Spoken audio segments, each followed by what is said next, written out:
கொடிமரம் என்பது கோயில் கருவறைக்கு எதிரிலும் பலிபீடத்திற்கு அருகிலும் அமைக்கப்பட்டிருக்கும்.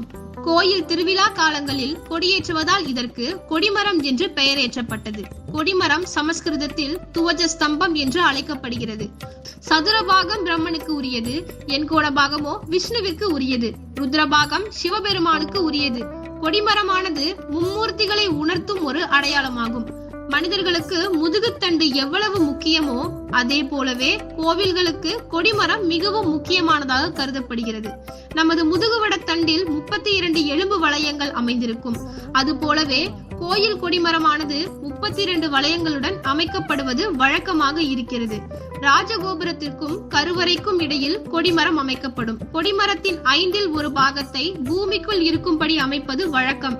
கொடிமரமானது ராஜகோபுரத்தை விட உயரம் குறைந்ததாகவும் கருவறை விமானத்திற்கு நிகரான உயரத்துடன் அமைக்கப்படும்.